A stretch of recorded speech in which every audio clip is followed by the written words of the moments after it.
بسم الله الرحمن الرحيم. Assalamu alaikum wa rahmatullahi wa barakatuh. How are you, my students? I hope that you're happy and healthy and ready for today's lesson, which is the final lesson in this unit and this curriculum, Unit 4, self-reflection. From the name itself, if you remember, when we took it in Unit 3 and 2 and 1, self-reflection, to evaluate yourself.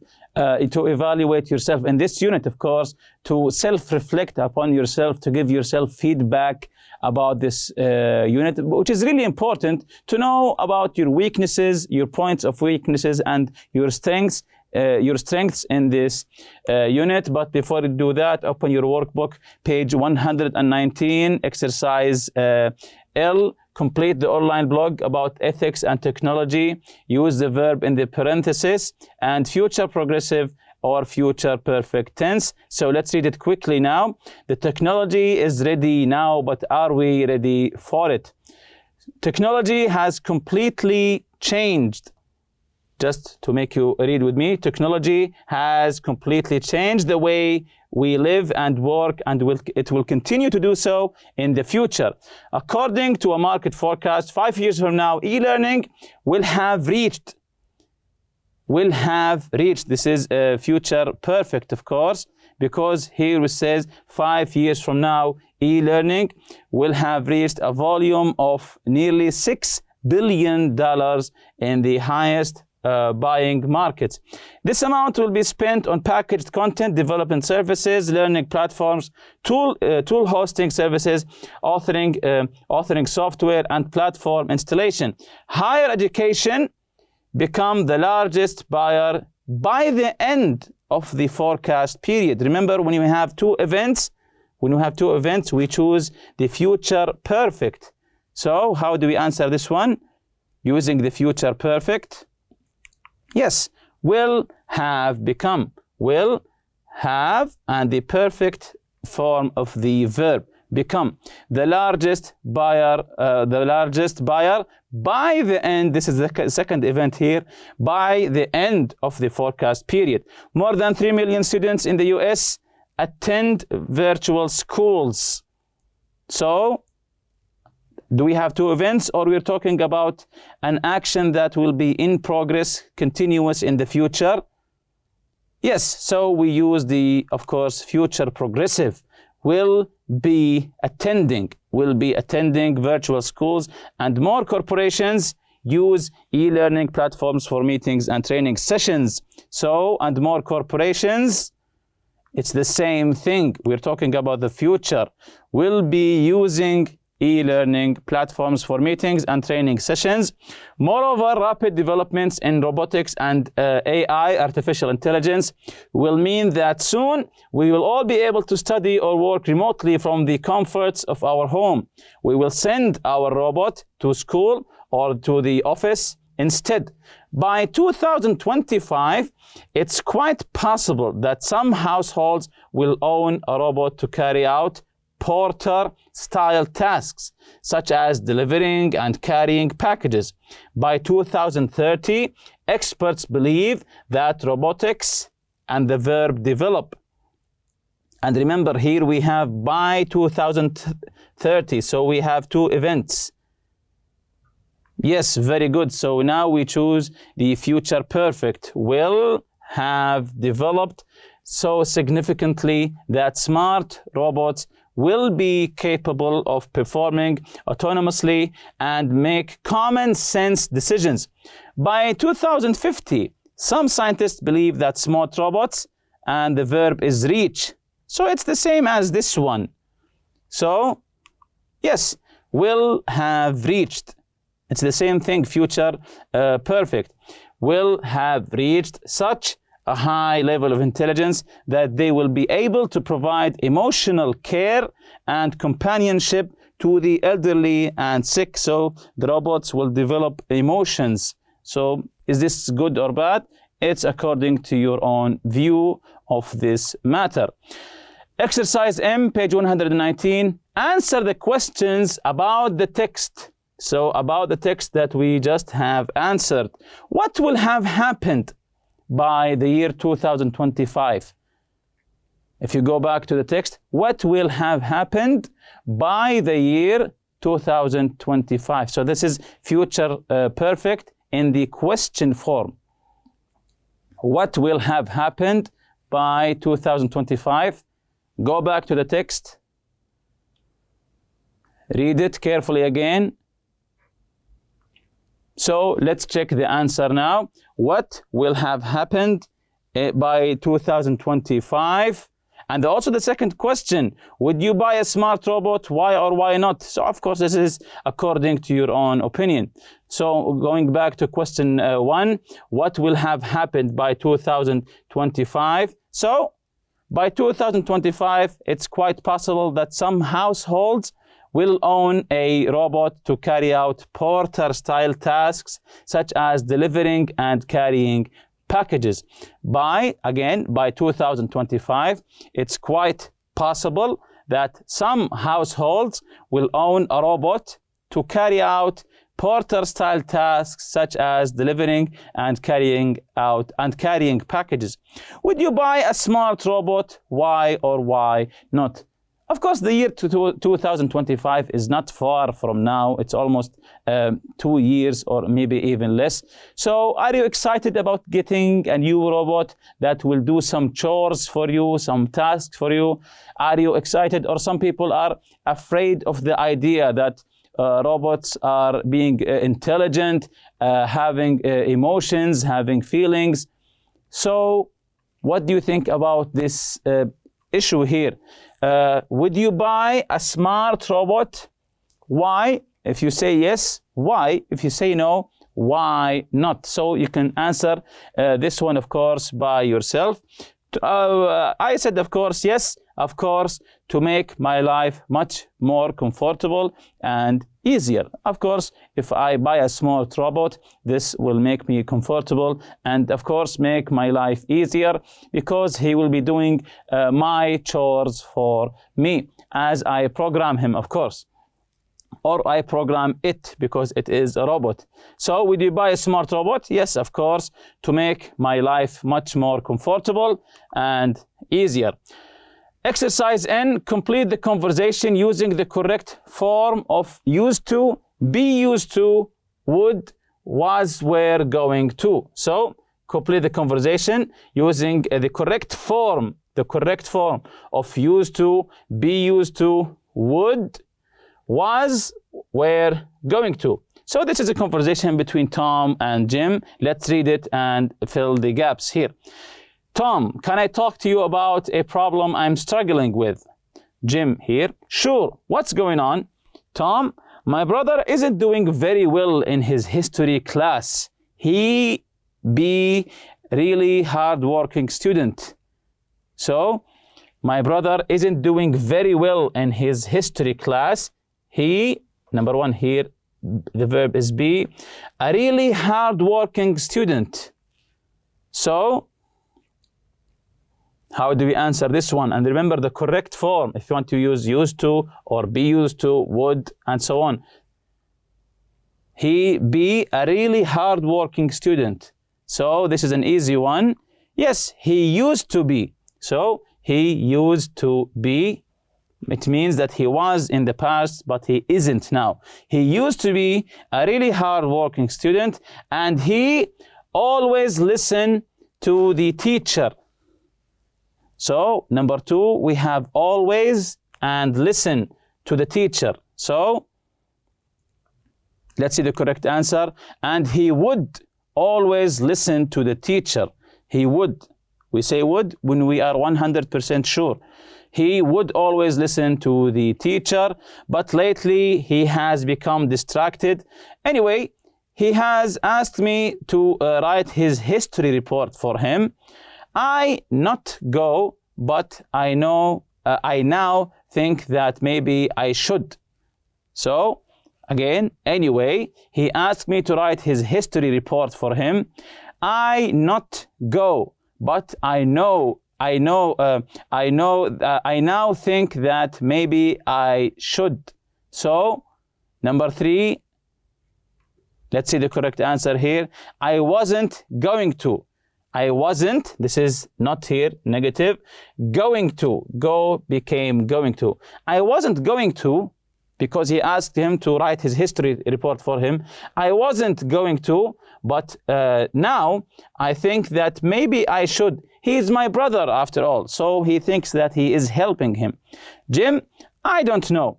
It seems kind of dishonest to me. If your brother be such a good student, why can't he write his own report? So it seems kind of dishonest to me. If your brother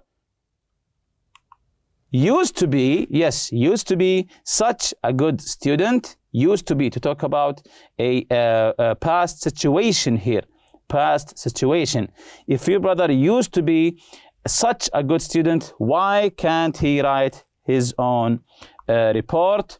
Well, he really wants to join the school football team and he hasn't been concentrating on his studies. I've written a few papers for him over the last few months.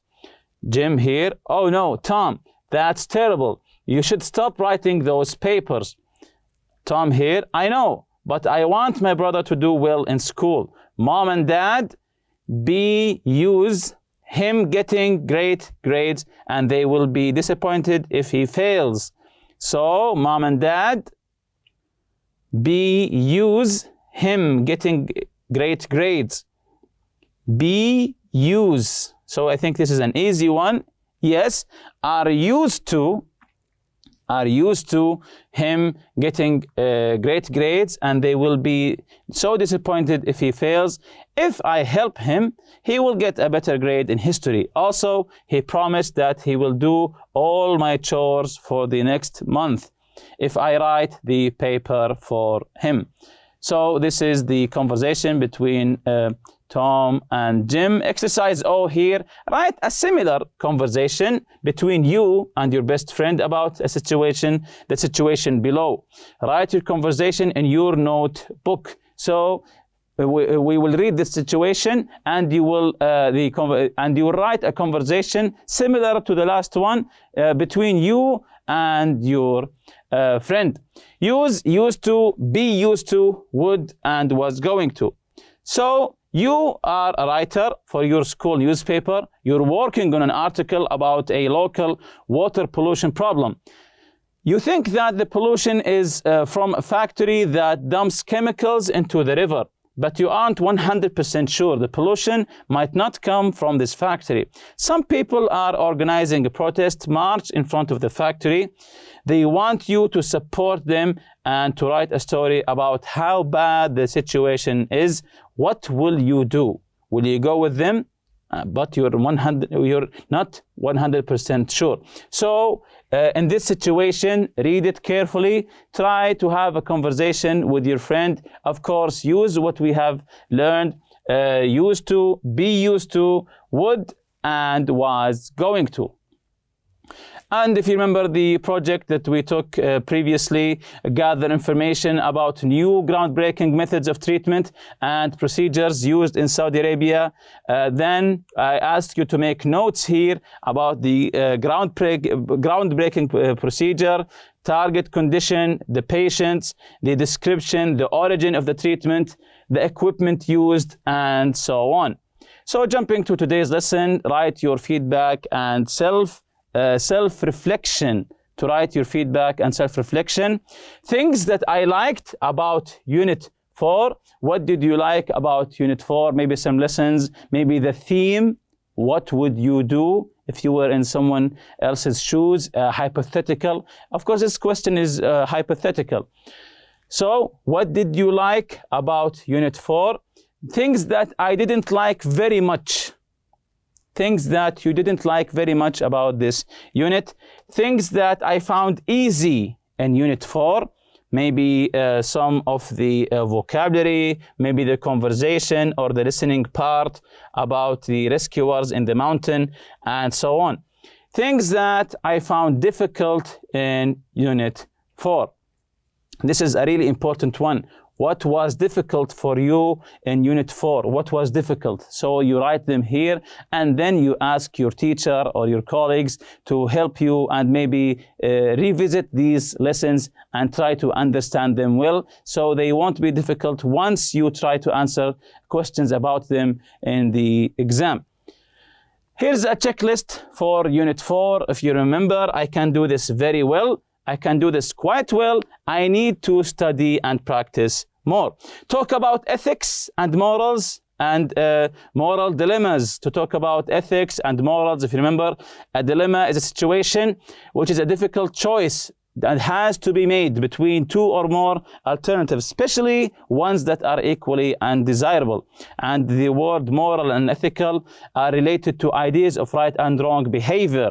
Actions that are good or right called moral or ethical. Bad actions might be called immoral or unethical. And also giving opinions. If you remember from the conversation, how to give your opinion. These sentences or these phrases will help you. In my opinion, I feel or I believe, as far as I'm concerned, the way I see it, it seems to me that I would think or say that. Present hypothetical conditionals versus past hypothetical conditionals. If you remember this lesson from the grammar, the present hypothetical conditionals talk about imaginary situation. The simple past tense is used in the if clause.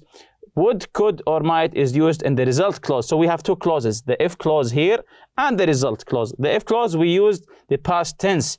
If you asked me my opinion, but of course you didn't ask me. That's why we said it's imaginary. I would tell you the truth.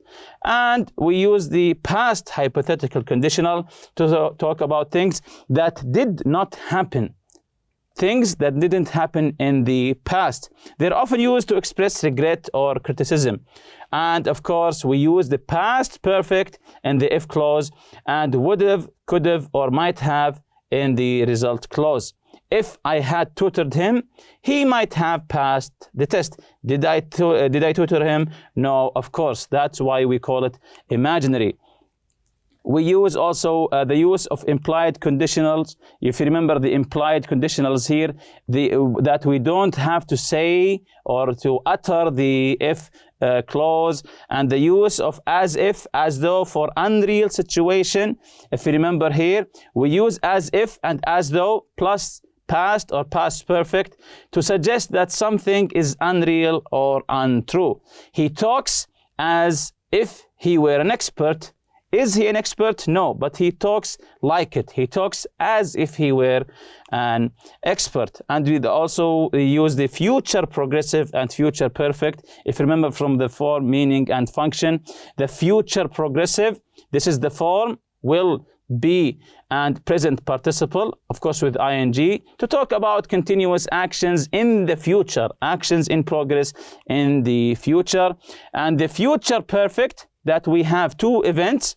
A future perfect is used to express idea that an action will be completed before another action or another event in the future, or before another specific time in the future also.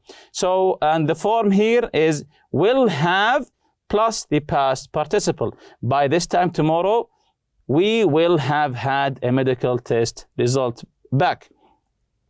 Also use the time expressions of the future. If you remember the time expressions, a week from today, by the year 2025, by the time, and so on. Also use used to versus be used to. Used to talk about a past habit that it doesn't happen now. Used to plus the base form. For example, you say, I used to bite my nails, to talk about a past habit or a past situation. I used to be rich, and so on. And be used to, if you remember, be used to plus the gerund is used to talk about something that is becoming familiar in the present. Was, were, and going to, if you remember this lesson, the talk about the future in the past. Was, were, going to, then the base form. I was going to help him.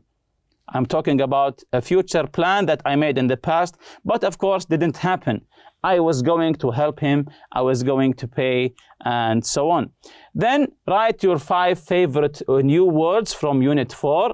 And if you're still not sure about something in Unit 4, read through the unit again, listen to the audio material, study the grammar and functions in the unit again, and remember always to ask your teacher for help. And with that, we reach the end of this lesson and this unit.